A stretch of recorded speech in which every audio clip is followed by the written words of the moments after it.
Bom dia a todos, bom dia a todas, bom dia para você também que está acompanhando a gente pela TV UFMA, lá no Maranhão. Sejam todos muito bem-vindos e bem-vindas a mais um ICL Mercado Investimentos. Hoje, segunda-feira, dia de saber as expectativas do mercado para os principais indicadores macroeconômicos, mas vamos também conhecer essas expectativas para a nossa bolsa. Então a gente vai passar aí pelo termômetro da bolsa, vamos falar do principal dado, um dos principais dados aí que saíram na sexta-feira à noite, que foi aí justamente inflação na China. Então a gente vai trazer esses pontos para vocês. Vamos passar aí brevemente pelo Desenrola, que tem uma nova fase que começa hoje, e eu vou aí na esteira do que o Edu falou no N1, vou trazer um dado interessante aí de fundos multimercado para vocês também. Mas antes de tudo isso, André, bom dia, como você tá? Bom dia, Débora. Bom dia a todos os nossos telespectadores. Um bom dia especial a todo mundo aí de São Luís do Maranhão e região que está assistindo a gente pela TV UFMA. Hoje é o dia que a gente tira, né, para saber o que o mercado está querendo saber, se o mercado passou bem o fim de semana, que é dia que saiu o relatório Fox e também o termômetro da Bolsa, né? A gente vai falar um pouco aí também do desenrola dos MEIs, né, que na verdade é Acelera, se não me engano o nome do programa. A gente também vai falar dos dados da China, então já vamos passar para a nossa agenda agora, né? Então a gente tem agenda aí para vocês ficarem sabendo aí o que vocês vão enfrentar durante o dia. E Débora, fala um pouco aí para a gente então, o que o nosso telespectador vai enfrentar. Olha, hoje é uma agenda mais esvaziada aqui e fora do Brasil, então a gente tem uma agenda bem pautada ainda naqueles pronunciamentos de dirigentes do Banco Central. Isso deve ficar aí muito no radar, justamente na ausência de outros condutores para o dia. Então, o que a gente já teve de participação e o que a gente já teve também de divulgação? Balanço da Azul e BTG Pactual, que saíram os dois antes da abertura. O Focus, que saiu 8h25, e a gente vai trazer tintim por tintim aí para vocês, o que mudou, o que permaneceu. Então, a gente teve relatório Focus aí 8h25. Agora, às 10 horas da manhã, um pouquinho antes aí da gente entrar, teve aí alguns dirigentes do Fed e do Banco Central Europeu participando aí de audiências e eventos de uma forma geral. A gerente do FMI também participa ali de uma discussão sobre economia, mas aqui já à tarde, 13h45. E a gente tem aí a balança comercial semanal sendo divulgada às 3 horas. Depois disso, a gente tem os balanços que saem depois do fechamento. E a gente tem Hapvida, a gente tem IRB, a gente tem Natura e Raizen, mas quem está muito no radar do mercado hoje é o balanço da Petrobras, que vai ser divulgado aí depois do fechamento. Então, a gente tem aí essa expectativa pelos números da Petrobras, e isso deve ganhar um peso nas projeções e aí na ansiedade do mercado. E a gente tem também, ao longo do dia, a participação de um dirigente do Banco Central Europeu na reunião do Eurogrupo hoje, que acontece na Bélgica. Então, como falei, a gente tem o balanço da Petrobras aqui ganhando um peso junto ao relatório Focus. Mas no restante, a gente tem um dia bem tranquilo de indicadores, o que pode trazer um peso maior para os dirigentes de Banco Central que falam hoje, até porque eles têm uma incerteza bem grande em relação à condução de juros, sobretudo nos Estados Unidos, e a gente tem aí um dia mais tranquilo de agenda, que pode favorecer aí um pouco o apetite pelo risco nessa manhã. Vamos então já começar o nosso giro de mercado aí, colocar aquela notícia de toda manhã que a gente sugere para vocês aí, para vocês já estarem bem informados em relação ao que aconteceu na Ásia, o que esperar aqui para o Brasil, mercados americanos, europeus. Mas, Débora, não dá para a gente começar o nosso giro hoje, né, principalmente que a gente fala da Ásia no começo, sem falar dos dados da China, que saíram na sexta-feira, né, da inflação chinesa. Exatamente, porque era um dado bem aguardado e ele só ia sair lá pelas 10 horas da noite, aqui horário do Brasil. Então, o mercado passou o dia na expectativa também por esses dados da China. E os dados da inflação da China eles estão sendo acompanhados bem de perto por todo esse tempo, justamente porque o índice de preços ao produtor lá na China está no negativo há bastante tempo, isso quando a gente compara ano contra ano. Então, agora a gente está olhando abril de 2024 contra abril de 2023. Então, os índices de preços ao produtor já faz aí um tempo, né? Como vocês estão vendo aí, o último ano eles passaram no negativo, então a gente está tendo deflação no índice de preços ao produtor chinês. E a gente tem o índice de preços ao consumidor, que ficou inclusive acima do esperado nesse mês de abril, tanto na comparação anual como na comparação ali mensal que a gente vai ver depois. Mas olhando aí, primeiro vamos olhar para o índice ao produtor, né, que é o de baixo, para quem está acompanhando com a gente na linha laranja. A gente vê que a gente sai ali de uma inflação ao produtor negativa, então uma deflação ao produtor de 3,60 lá na China. A gente tem uma diminuição dessa deflação no segundo semestre do ano passado, e depois ela permanece aí praticamente estável, com algumas oscilações para cima, mas praticamente estável aí no patamar que ela está agora no ano contra ano. Então a gente tem uma deflação ainda dos preços ao produtor na China, e isso está trazendo um pouquinho de preocupação para o mercado em relação a ser um indicativo de aquecimento ou não da economia chinesa, já que o mercado olha muito para a China e tudo que a gente fala dos outros países para a China é ao contrário.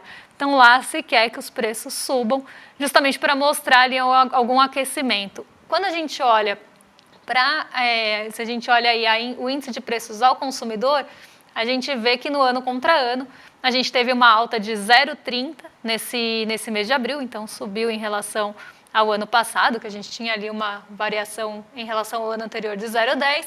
A inflação ao consumidor chega no ano passado a ficar abaixo de zero, então mostrando uma deflação, mas nesse ano a gente teve um pico ali em fevereiro e depois março e abril ficou um pouco mais estável. Teve até uma queda entre fevereiro e março, até porque a gente teve esse salto, e agora a inflação voltou a apontar para cima. Quando a gente olha a inflação ao consumidor com um pouquinho mais de detalhe aí na China, a gente vê que a gente tem um patamar tanto na variação em 12 meses, então considerando só os últimos 12 meses acumulados, e na variação mensal, que seria só o mês contra mês, então abril contra março, a gente vê que a gente teve na variação mensal uma variação positiva, tá, de 0,10, sendo que no mês passado a gente teve uma queda de 1%. Então, isso olhando só no mês, tá? Então, a gente está olhando abril contra março e a gente está olhando março contra fevereiro. Tá? Então, o mês de março, ele teve sim uma alta dos preços da China, mas no acumulado em 12 meses, né, a gente teve também uma alta ali de 0,19. Então, menor na comparação ano contra ano, a gente está olhando um período um pouquinho diferente ali, só 12 meses. E no mês passado tinha saído de uma deflação de 0,01. Então, no geral, né, não só surpreendeu o mercado, ficando um pouco acima ali nas comparações mensais e anuais, mas também aí teve um acumulado maior do que o ano passado, que o mês passado. E o mercado está olhando para esses dados da China, como já expliquei, buscando algum indicativo, né, tentando se apoiar em alguma coisa que mostre para onde está indo o aquecimento ou não, ou o ritmo da economia chinesa esse ano, já que a China é um grande motor global e ter um desaquecimento lá pode trazer um problema mais generalizado. Então, o mercado olhou para esses dados, inclusive, com uma surpresa positiva, mesmo sendo uma inflação acima do esperado. E olha só que curioso, André, ainda contra todos os outros posicionamentos aí do mercado. O que preocupou foi a deflação do índice de preços ao produtor. Então, a gente teve essa visão do mercado aí em relação aos dados chineses. A China, todo mundo espera, e a China pode crescer, né? O Brasil, não, ninguém pode crescer. A China pode crescer à vontade, né? Pode crescer, pode gastar, pode ter inflação. Então, tudo vale ali ao contrário para a China. E aí, justamente por conta desses dados, a gente tem uma composição de cenário hoje na China, porque a gente teve essa divulgação na sexta-feira à noite, e aí hoje a gente tem impacto de outros pontos ali em relação à China. Então, a gente tem uns dados de crédito que ficaram até um pouco aquém do esperado, então ficaram abaixo do que se esperava em relação à concessão de crédito na China. E a gente teve também as novas tarifas ali que podem ser iniciadas em relação a produtos importados pelos Estados Unidos da China. Então, pode ter uma tarifação maior, principalmente aqueles ligados à energia limpa. Então, a gente está num momento também dessa definição de tarifas de importação dos Estados Unidos pela China, e isso acabou derrubando o Xangai Composto hoje. Então, vou colocar aí na tela para vocês.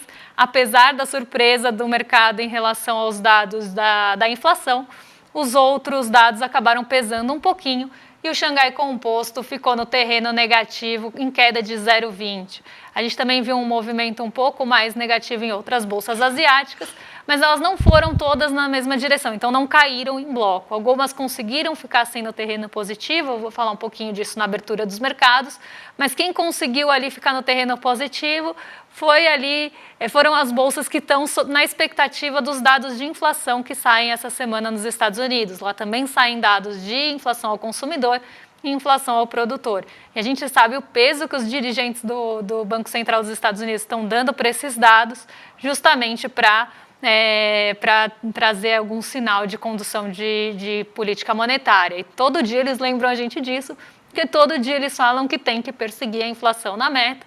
Então, a gente tem uma expectativa bem grande para esses dados que saem essa semana, e algumas bolsas estão com uma expectativa que essa inflação dos Estados Unidos arrefeça esse mês, e aí conseguiram se desvencilhar e ficar no terreno positivo. Vamos para o Brasilzão agora, que você tem então a divulgação do relatório Focus, que é aquele relatório de mercado lá que mede as expectativas aí que o nosso querido mercado tem sobre a economia brasileira, e a gente vê aí o principal reflexo disso é a questão da Selic. A gente teve na última semana a divulgação da nova da política monetária, você teve só uma queda de 0,25, antes estava tendo uma queda de meio ponto percentual, isso aí já bateu no relatório Focus, até porque o comunicado, a ata sai amanhã, então amanhã a gente vai falar inclusive aí do que foi dito aí em relação na ata, que vai ser de uma maneira mais técnica, mais contundente aí, sobre o que aconteceu na reunião, mas no comunicado já fica bem claro que agora vai ter reduções menores, né? Então, se estava caindo 0,5 pontos percentuais em cada uma das reuniões, a gente ainda, se eu não me engano, tem 4 reuniões até o final do ano, né? A gente vai ter 3 reuniões que vai ter queda de 0,25, segundo tem a percepção do relatório Focus, e uma não vai ter queda. Então a gente tem até os dados aqui para mostrar para vocês aqui, que agora a percepção é de 9,75%, ou seja, queda em 3 reuniões, e numa reunião aí que ficaria sobrando esse ano não teria queda. Tudo isso porque tem a questão da política de juros nos Estados Unidos, que realmente está atrapalhando, então você tem que ficar um patamar mais alto, mas mesmo assim, eu pelo menos não acredito que seria uma justificativa tão viável assim você reduzir essa queda aí da Selic aí só por causa da taxa de juros dos Estados Unidos. Teria espaço para ter um juros real menor ainda. Então, a gente está com uma taxa de juros muito elevada ainda em termos reais. A Débora mostrou na última semana lá como que aconteceu isso. Mas agora vem também a questão fiscal aí, que o Banco Central agora está alardeando, agora com a questão do Sul, que você vai ter que gastar dinheiro para recuperar as cidades do Sul do país, o Banco Central vai aumentar a choradeira, vai falar que isso aí também vai entrar no cálculo do risco fiscal e vai conseguir sua justificativa aí para ter essa redução aí no ritmo de queda da Selic.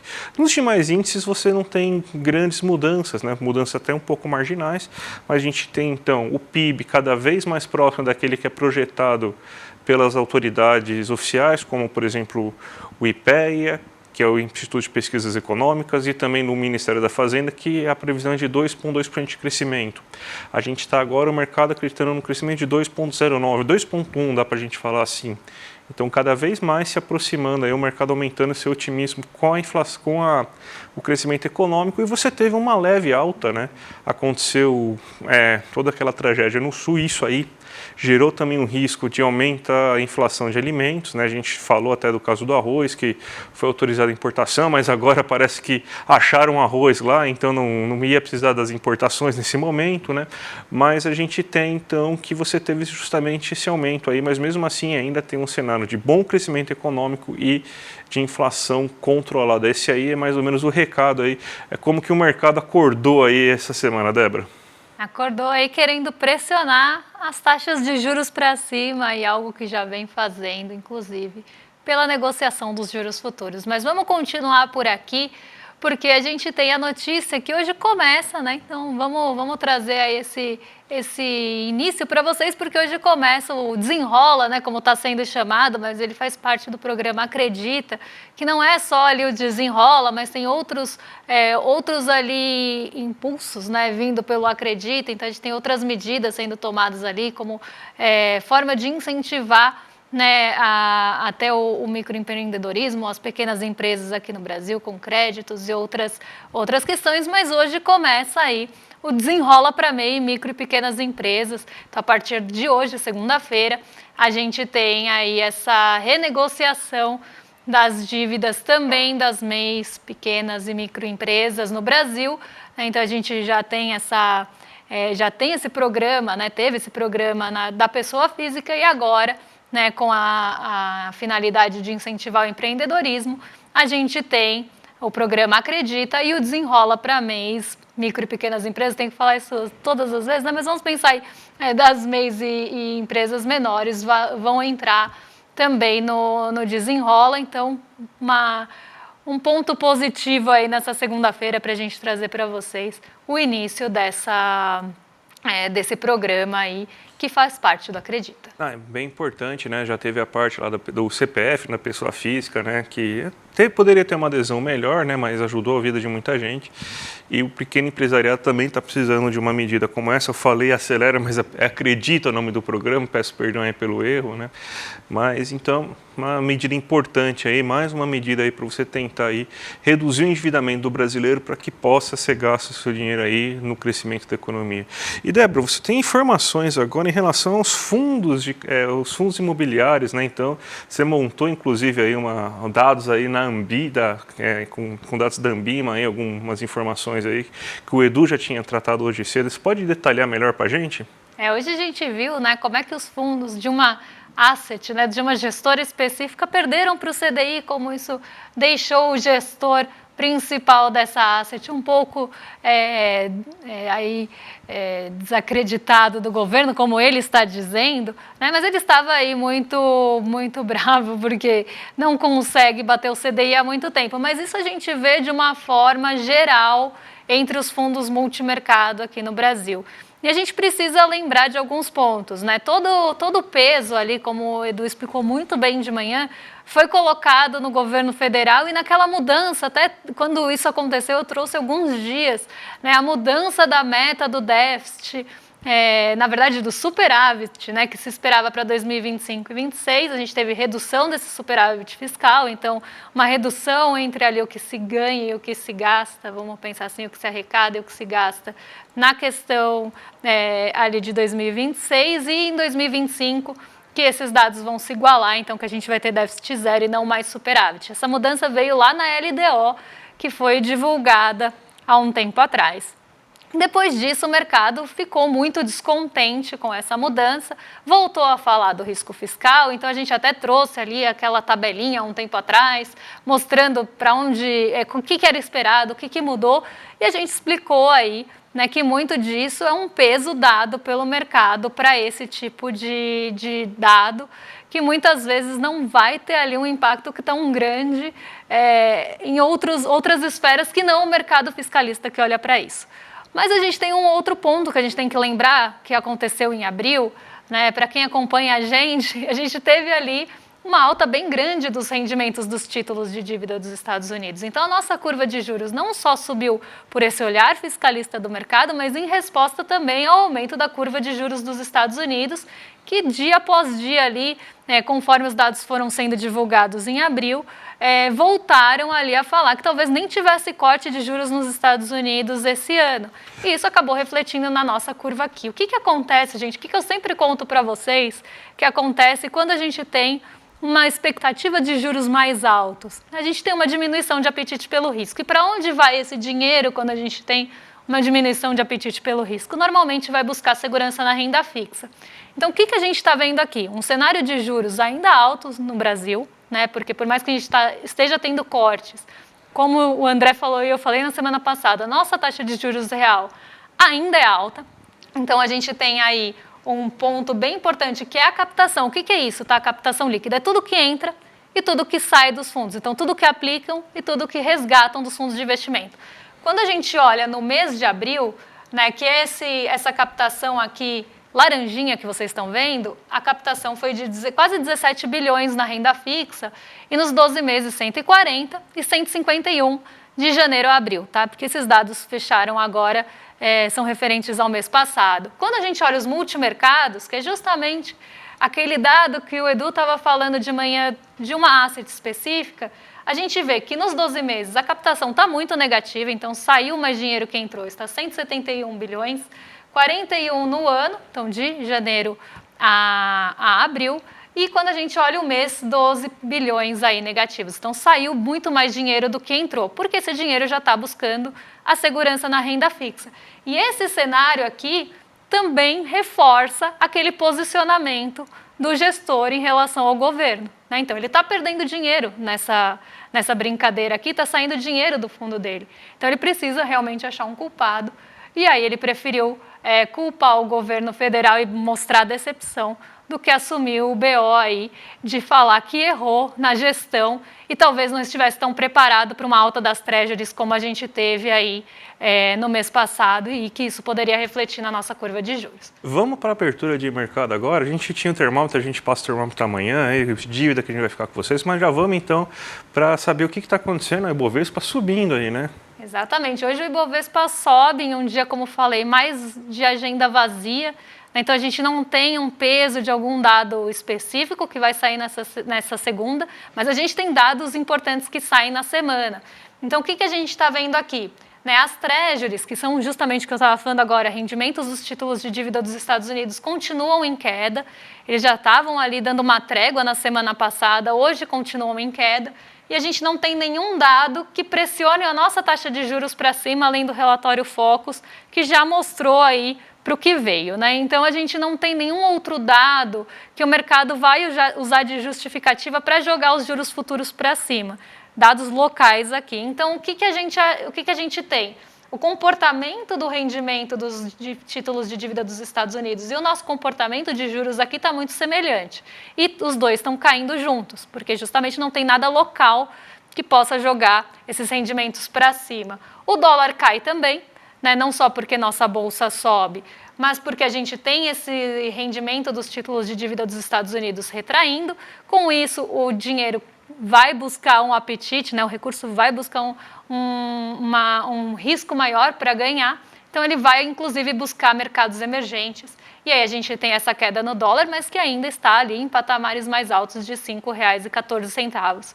Só que a gente tem um outro ponto hoje impulsionando a gente aqui, mercado emergente e exportador de commodity. Não só vindo esse dinheiro por apetite pelo risco, mas também por alta no preço das commodities. Porque como vocês estão vendo aí na tela, o petróleo Brent sobe 1,15 agora e de manhã ele estava bem perto do 0 a 0, ele estava bem estável, mas a gente tem essa aceleração do preço do petróleo Brent que sobe 1,17 e o minério de ferro em Dalian, na China, subiu mais de 2% hoje. Então isso está reforçando ali um apetite também por empresas ligadas às commodities que na nossa bolsa e no nosso índice elas têm o maior peso. Então a gente tem a bolsa subindo hoje, refletindo a queda dos juros futuros no Brasil e das treasuries nos Estados Unidos, refletindo também a alta do preço das commodities, e se está com alta de preços das commodities, o dólar também vai reagir, vai cair. Pode ver que o dólar está caindo mais do que o DXY, né? Quando a gente olha o DXY, é dólar frente a pares, uma cesta de moedas mais fortes, e o nosso dólar está caindo, o nosso real está se fortalecendo mais do que essa cesta de moedas fortes, mostrando que tem também não só o peso das treasuries, mas também das commodities. Então, os dois aí juntos levando a nossa bolsa para cima, e o apetite pelo risco está presente também lá em Nova York, porque a gente vê aí as duas bolsas positivas e nossa bolsa também negociada lá, subindo mais que aqui, também refletindo e respondendo aí a queda das treasuries. Então, hoje a gente teve um dia mais negativo na Ásia, se a gente for pensar assim, porque Xangai Composto e Nikkei caíram juntos, embora a gente tenha tido ali outras bolsas asiáticas no terreno positivo, Xangai Composto e Nikkei caíram hoje, já expliquei por quê. De resto, a gente tem as bolsas hoje respondendo aí principalmente à redução das treasuries, porque o dia está mesmo mais vazio e pode ser que a gente tenha uma diminuição disso quando o dirigente do Fed falar. Mas, por enquanto, a gente tem aí esse cenário de recuperação das bolsas e queda dos juros. Débora, A aula de quinta-feira continua fazendo sucesso aí, graças a isso a gente ainda está com o replay liberado ainda. Hoje ainda você pode assistir aí a nossa aula do Investidor Mestre 2.0 aí, tudo que você precisa saber para investir com qualidade, com segurança e rentabilidade. Imperdível, aí foi uma super aula aí que o Edu Moreira apresentou, a Débora estava aqui no final também para responder perguntas aí. O Edu vai passar o recado aí para vocês aí que não viram e precisam ver isso ainda. Viva, turma! A aula que a gente deu, tudo o que você precisa saber para investir com segurança e rentabilidade, foi um sucesso e inaugurou o Investidor Mestre 2.0, assim com muito júbilo e muita alegria. E se você não participou dessa aula, que tá todo mundo falando sobre ela, você deve estar vendo nas nossas redes, eu tenho uma notícia boa para você. A gente resolveu liberar o replay da aula por um tempo bem curtinho, mas para quem não viu, poder assistir. Assiste essa aula e use esses conceitos para sua vida, para sempre. Eles vão ser extremamente úteis. E essa aula é de graça, então você não tem nada a perder. Aproveita a aula e vamos embora. Ó, imperdível, né, gente? Entra aqui no link aqui embaixo, iclmercado.com.br, para você ter então essa aula aberta aí, para você rever aí o replay dessa aula. Então vale muito a pena. Quem não viu, veja aí, porque é imperdível, né? Aproveita enquanto ainda está liberado, porque depois não vai ter mais. E aí vocês ficam agora com o Rolê ICL, na sequência aqui da nossa programação. Hoje de volta com o William De Luca e o Guga Noblar. Então vocês ficam aí em excelente companhia, a gente volta amanhã eu trago o termômetro, não vou ficar em dívida com vocês, não vamos ter que negociar isso no Desenrola, porque amanhã a gente paga essa dívida e traz aí as expectativas do mercado para a nossa bolsa essa semana. Mas já adianto, semana passada o mercado errou. Vamos ver o que se espera para agora. Até amanhã e um excelente dia para vocês. Beijão. Até amanhã, gente. Tchau, tchau.